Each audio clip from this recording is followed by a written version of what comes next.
Here we are on International Comic Book Festival in Łódź with Rucka. Hi, Greg. Hello.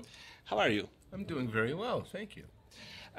It's the second day of the festival. I hope you enjoyed the staying in Łódź in Poland and you met some people, comic book fans of yours. I've been having a great time. It has been a wonderful festival. I'm thoroughly enjoying my time on Łódź. I am enjoying everybody I've gotten to meet. It's really been a genuine pleasure. Then I'm very happy for that. I have a few questions for you. Of course. And I would like to start with a question actually to give you a little callback to your interview that you gave last year to organizers through the internet. Because in that interview you said that you prefer stories that are more grounded, where it's not about saving the whole world, but saving the one person, something like with hard, small moments. And I was wondering, was it something that you had from the start when you were looking for the stories and writing the stories, or was there something that directed you in that way? Look, we suffer in particular in superhero comics, and you see this nowhere more in superhero movies, of an escalation of scale. It's the whole universe that's in jeopardy. And at a certain point you're like, okay, that doesn't mean anything. There's no connection to that. You cannot possibly care about everybody in the universe. I can make you, as a writer, care about somebody. I can make you care about several people. But it's very hard to make you care about the universe, right? That's an intellectual connection. That's not an emotional connection. So if a story is to matter, you have to care. It is easier for me to make you care about a person or people than about an idea or a concept. The universe is an idea. Now, if I can tie that idea to a person, great. But it has to start with the personal connection. Staying on the topic of the personal connections and small stories and grounded stories, I would like to ask a few questions about your Gotham Central book. Like the first thing I would like to ask you is about Renee Montoya, and what was the process behind making a decision to establish Renee as a lesbian, given the times where you were writing the story? She was always gay to me. From the moment I met the character, I was like, this is a gay police officer who is living in the closet. And especially at the time, and especially in the context of Gotham City, it made perfect sense. So, the very first thing I wrote for DC Comics was a Renee Montoya story. It was the first story, excuse me, it was the first story with her and Two-Face. And I knew at that time. So by the time we got to Gotham Central, that was 3 stories. I always knew there were 3 stories in that. So when it came time to write Half a Life in Gotham Central, that arc, I had always known I was going to write it. It wasn't a question of going... At the time, and you see it again today when people talk about, it's a culture war and they're forcing it on me. And that's garbage. It's garbage. This is who she was. And I was trying to be true to the character. Now I fully admit there are people who are like, that's not who she was. But I presented it to, at that time, Denny O'Neil to DC, and they said, go ahead and tell the story. And that's how the story gets told. I always knew that was a part of the character. That would always be part of her journey. So,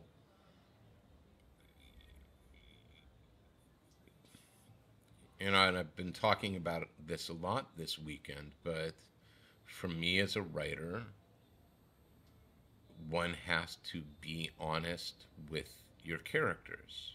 And that's honest emotionally, that's honest about who they are. because that honesty is the thing that the reader is going to connect with. Renee's story is not specifically about her coming out. Renee's story is a story that, I mean, in that context, everyone can empathize. Everybody understands the fear of being rejected for who they are. I mean, we suffer that as children, as we grow up and as we try to figure out how to navigate social situations. I want this person to like me. Do I act a certain way? Am I just myself? Things like that. So, yeah, it wasn't it wasn't calculated. It was me telling the story I thought needed to be told. So, yeah.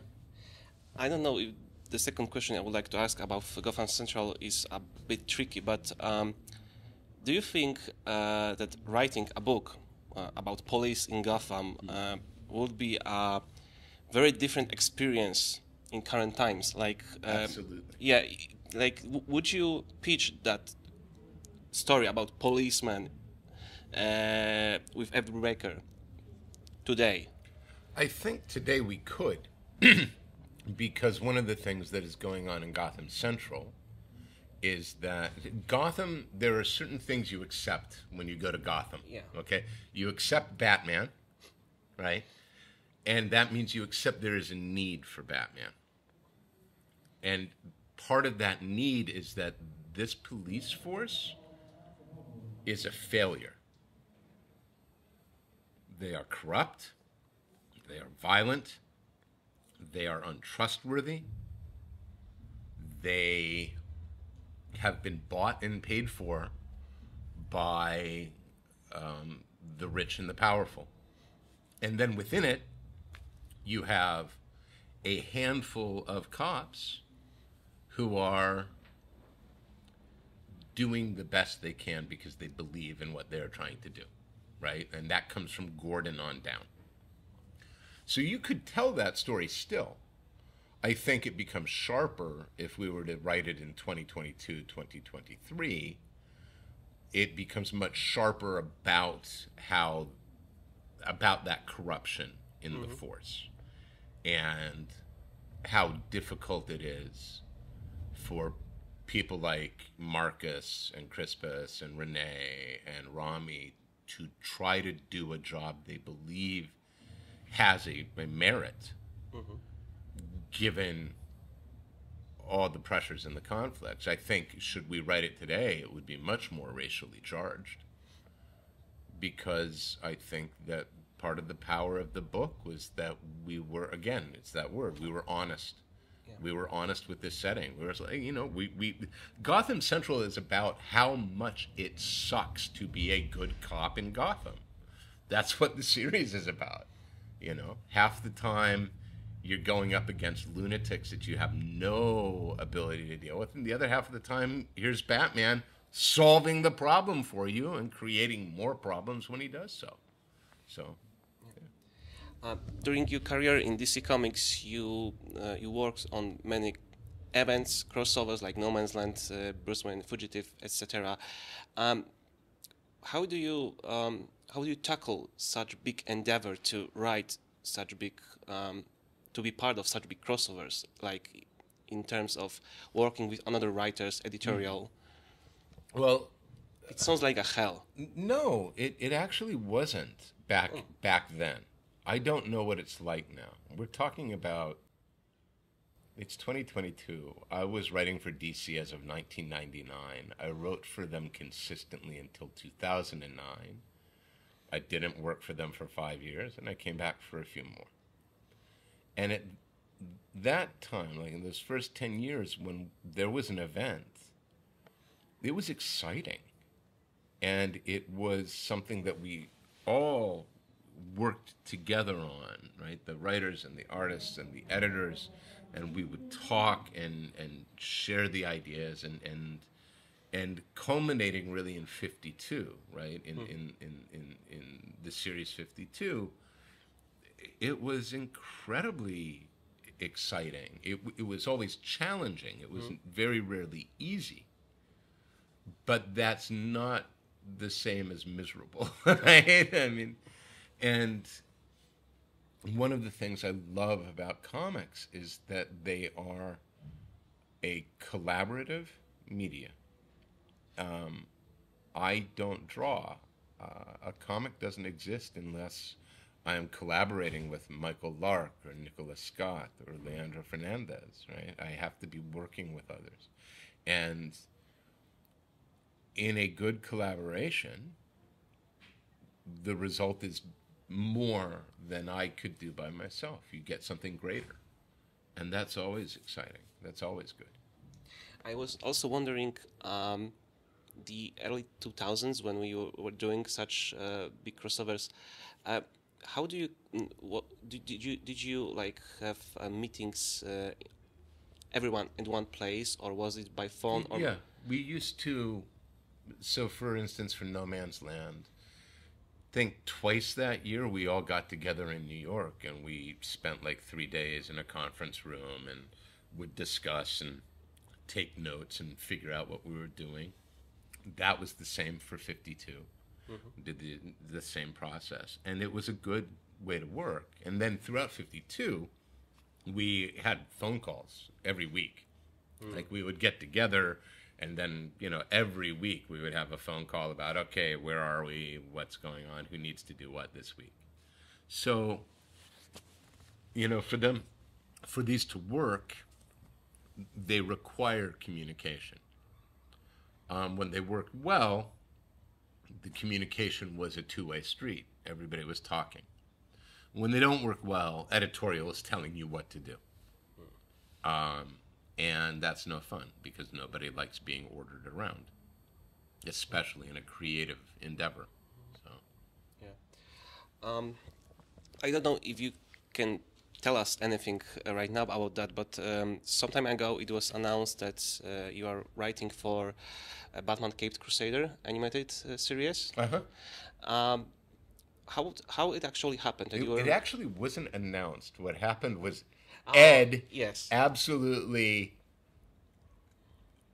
Ed sent out in his newsletter that, oh, and there's this guy working, and then he said, I think his name was like Egg Nucka or something like that.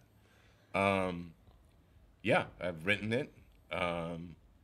And I really can't say more about it, but it's incredibly exciting because it's working with Ed again. It's working with Bruce Timm, which is a lifelong dream. You know, my love of Batman goes back to the Burnett, Timm, Dini animated more than anything else. So to, in a way, sort of feel like I've ended the journey where I started is very special. It's very special. But I guess it will be something different than the animated series from the 90s. Yeah. It is different, but it's also Batman. So it's still Batman. It's not the same thing again. You know, what I've seen, what I know about it, I think it's going to be very special. I think it's going to be very good. As far as I remember, you actually once worked with the animated Batman in Batman Gotham Knight animated shorts. Yeah, that was a strange experience, though, because that was tied very tightly to the Nolan movies. Yeah. And I had written a script. I was asked specifically to do a Central, like, Renee and Chris story. And I wrote it, and then they gave it to the animators, and the animators returned with something entirely different than what I had written. I mean, it was just not what I had written at all. So it was like, okay, well, that's how it works sometimes. So I guess the Caped Crusader will be different this time. Yeah. It's very exciting to actually see what I wrote be animated. Can we assume that if you are writing this and Ed Brubaker also is writing this, we could expect to see something that we know from your run on Gotham Central then? You could expect that, yes. Sure. All right. I think I would like also to ask you one of the last questions. What are you working for right now? We've just finished filming the sequel to the first Old Guard movie. I'm finishing up a screenplay right now for something else. The new issue of Lazarus will come out this coming Friday, and Michael is drawing the next one. Black Magic is going to be coming back hopefully in the next year. And I have 3 other comics projects that are moving forward at different speeds, including one that should come out in March of next year. So I'm keeping busy. I'm still making comics. Great, great. And my last question would be, what is your favorite experience, memory in comic books in general, like for you in life? Oh, that's hard.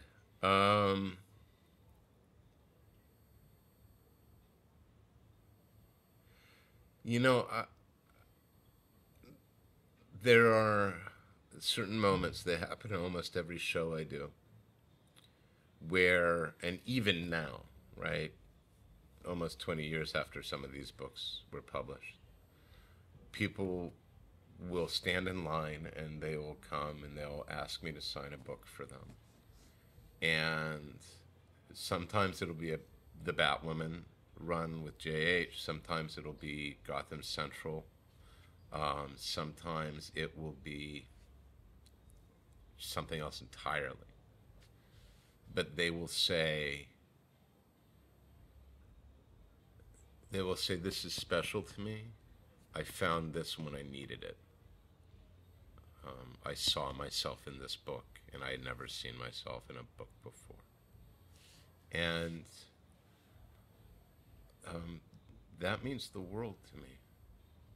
That's you know, when I'm dead and gone, some of these books will still be around, and for some people they'll still matter, and that's a blessing.